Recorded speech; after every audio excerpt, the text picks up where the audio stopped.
और मैं एक बात ज़रूर कहना चाहता हूँ, इस कोरोना के माहौल में बहुत दिनों से भी विकल्प आ रहा था इस तरह की बात कहने का कि भैया कोरोना यदि आपके नहीं हुआ है तो बहुत भाग्यशाली हैं, हो गया है ये भी परिस्थिति हो सकती है, हो करके ठीक हो गए हों ये भी परिस्थिति हो सकती है। हमारे कुछ साधर्मी ऐसे भी हो सकते हैं जो अस्पताल में कोरोना से जूझ रहे हों, वे सुन रहे हों, ये भी परिस्थिति हो सकती है, नाना प्रकार की परिस्थितियाँ। लेकिन एक बात समझ लेना, यदि आप सुरक्षित हैं तो जिस तरह के मौत का तांडव आपने सारे दुनिया भर में पिछले 1-1.5 साल में देखा है, पिछले कुछ महीनों में देखा है, अब तो कम से कम संभल जाओ, अब तो कम से कम सुधर जाओ, अब तो कम से कम आत्मकल्याण के मार्ग पर बढ़ जाओ, अब तो कम से कम सोच लो अपने जीवन को तत्वज्ञान के लिए समर्पित कर देंगे। अब तो सोच लो जो जिनके कोरोना होकर के ठीक हो गए हैं, मैं कहना चाहता हूं हमारे साधर्मियों के अंदर सैकड़ों लोग ऐसे होंगे जिनके कोरोना होकर के ठीक हो गया है। एक तो मैं ही बैठा हूं आपके सामने जो कोरोना होकर के ठीक हो गया है। मैं कहना चाहता हूं ये आपका पुनर्जन्म है, ये पुनर्जन्म है आपका, दोबारा मौका मिल गया है आपको, आप बच गए हैं, आपको दोबारा मौका मिल गया है। जीवन को समर्पित कर दीजिए वेद विज्ञान के लिए, तत्वज्ञान के लिए, आराधना के लिए, आत्मकल्याण के लिए, देवशास्त्र गुरु के लिए समर्पित कर दीजिए, पंच परमेष्ठियों के लिए समर्पित हो जाइए, पंचम पारणामिक भाव का लक्ष्य करने के लिए समर्पित हो जाइए। अब विषयों में नहीं रचेंगे, अब कालाबाजारी नहीं करेंगे, अब बेईमानी नहीं करेंगे, अब धोखाधड़ी नहीं करेंगे, अब किसी के साथ में अन्याय नहीं करेंगे, अब अनीति का सेवन नहीं करेंगे, अब हम किसी के साथ में झगड़ेंगे नहीं। हस्बैंड यदि हॉस्पिटलाइज होकर के वापस लौट करके आ गए हों, संकल्प ले लेना पुनर्जन्म है, अब पत्नी से नहीं झगड़ूंगा। पत्नी विचार कर ले अब हस्बैंड से नहीं झगड़ेंगे, अरे पुनर्जन्म हुआ है इनका, क्या झगड़े के अंदर काल बिताए हम। बच्चे वापस लौट करके आ गए, पिताजी वापस लौट करके आ गए। सोच लेना कषायों के अंदर बहुत काल बिताया है हमने, झगड़े में बहुत काल बिताया है, नाराजगी मन मुटाव करते हुए हमने अपने जीवन के अमूल्य क्षणों को बहुत बर्बाद किया है। अब नहीं करेंगे क्या? निश्चित परसेंटेज से ज़्यादा किसी व्यक्ति के मौके का फ़ायदा नहीं उठाएंगे, ऐसा बिजनेस नहीं करेंगे जिस बिजनेस के अंदर हम दुनिया को लूट रहे हों, ऐसा काम नहीं करेंगे हम। कैसा काम होता हुआ दिखाई दे रहा है आज दुनिया में, हैं मौके का फ़ायदा उठा रहे हैं। कंसंट्रेटर डबल रेट में बिक रहे हैं, 4 गुनी रेट में बिक रहे हैं। ऑक्सीजन सिलेंडर कहाँ के कहाँ कैसे बिक रहे हैं, दवाइयों के अंदर क्या हो रहा है, मिलावट हो रही है, ये हो रहा है।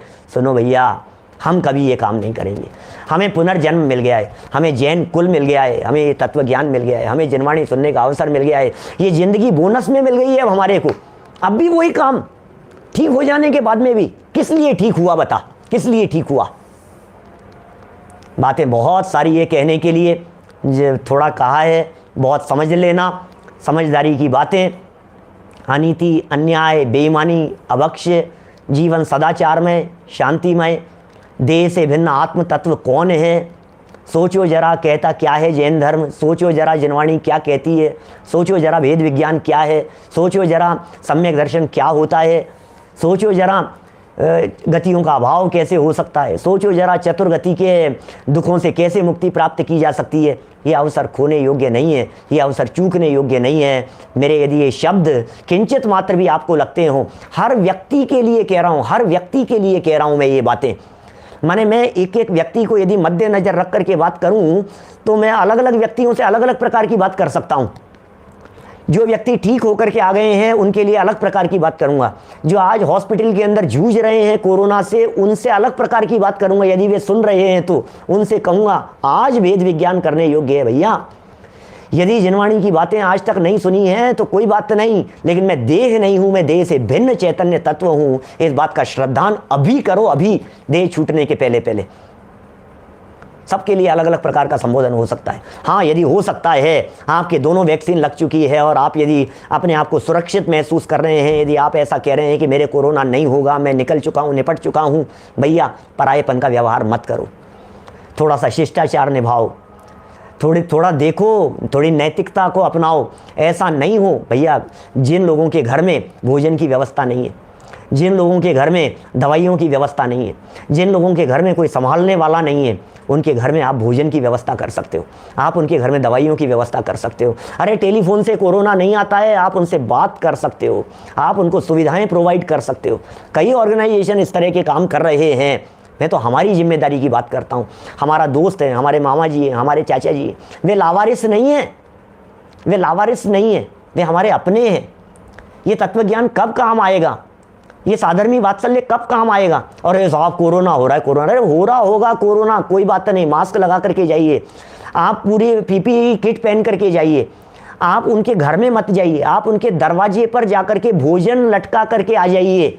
क्या आप उनकी दवाइयाँ, आप उनको फ़ोन पे कह दीजिए कि आपके योग्य व्यवस्थाएं, आपकी दवाइयाँ आपके दरवाजे के ऊपर लगी हुई है, प्लीज़ यार ले लेना भैया, खबर देना, सूचना देना, है ना। आपके नारियल पानी लटका करके आया हूँ आपके दरवाजे पर, नारियल पानी पी लेना, ध्यान रखो आप, ये बना दिया है, ये कर दिया है। भैया क्या क्या वात्सल्य कब काम आएगा, बतलाओ मेरे को, बोलो। माने बहुत तरह की बातें हैं, बहुत तरह की बातें हैं। क्या समझना, स्वीकार करना, जीवन में अपनाना, अपने जीवन को बदलने का प्रयास करना। ये तो प्रश्न आप लोगों ने किसी ने पूछ लिया, आग्रह किया, इसलिए मैंने थोड़ी बात कह दी है, और भावना हुई तो इतने से हिस्से को निकाल करके और अलग से डाल देंगे, जिससे सब लोगों के बीच में ये बात पहुंच सके। भैया अपने ही परिणामों का फल है, अपने ही कर्म है। दुनिया में पिताजी के किए हुए कर्मों का फल बच्चों को नहीं मिलता, माँ बाप के किए गए कर्मों का फल बच्चों को नहीं मिलता है। हर बच्चा, हर व्यक्ति अपने अपने ही कार्य कर रहा है, अपने ही कर्मों का फल भोगता है। वीर सेवक मंडल के माध्यम से ये कार्य किया जा रहा है जयपुर में, जयपुर जैन सभा समिति कर रही है, और लोग कर रहे हैं, संस्थाएं कर रही है, बहुत हमारे ये संकल्प ग्रुप चलता है हमारे यहाँ जयपुर में, उनके माध्यम से कार्य किया जा रहा है। सुनता हूँ मैं, समर्पण के माध्यम से भी योजना बनाई है, सहयोग करने की योजना बनाई है। यथासंभव जिससे जो बन पड़े वो काम करें। आपके आसपास में देखिए, आपके माहौल को देखिए, चारों तरफ देखिए किस तरह का माहौल चल रहा है। और सबसे बड़ा उपकार ऐसे प्रसंग में, सबसे बड़ा उपकार टोडरमल जी के मोक्ष मार्ग प्रकाशक ग्रंथ के 8वें अध्याय की पहली दूसरी लाइन, सबसे बड़ा उपकार, अछूतों जैसा व्यवहार मत करो। सबसे बड़ा उपकार, उन्हें भेद विज्ञान की बात बतलाओ। सबसे बड़ा उपकार, उन्हें त्रिकाली ध्रुव गायक भगवान आत्मा की बात बतलाओ। सबसे बड़ा उपकार ये है, उन्हें ये बतलाओ भैया तुम कभी मरते नहीं हो, भैया तुम कभी मरते नहीं हो, तुम मरने वाले तत्व नहीं हो, तुम अमर तत्व हो, तुम त्रिकाली ध्रुव हो, तुम परम पारिणामिक भाव स्वरूप हो, तुम देह से भिन्न हो, तुम कोई अलग तत्व हो। भैया ये शरीर छूट जाएगा, क्या फर्क पड़ गया, आज नहीं तो कल छूटेगा, ये छूटना ही है ये शरीर तो। अरे अमर होकर के तो कोई नहीं आया है। कोरोना से नहीं मरेगा तो कैंसर से मरेगा, कैंसर से नहीं मरेगा तो अटैक से मरेगा, अटैक से नहीं मरेगा तो एक्सीडेंट से मरेगा, एक्सीडेंट से नहीं मरेगा तो हार्ट फेल होकर के मरेगा, किडनी से मरेगा, कहीं कहीं मरेगा तो सही। अरे यदि ये सब नहीं भी होंगे तो अपनी मौत मरेगा, 100 साल होकर के मरेगा, 120 साल से ज़्यादा तो नहीं जिएगा। मरना तो है ही, जिंदा दिली से जियो, जिंदा दिली से जियो। भैया ये बातें बतलाओ उन्हें, उन्हें ये बातें बतलाओ, संबोधन दो, उन्हें सांत्वना प्रदान करो, उनकी घबराहट को दूर करो, उनकी चिंता को दूर करो, उनकी टेंशन को दूर करो। उन्हें योग्य रीति से संबोधन आपके माध्यम से दिया जाना चाहिए, क्या संबोधन किया जाना चाहिए। पर्याप्त मात्रा में बात कीजिए, चर्चा कीजिए उनसे।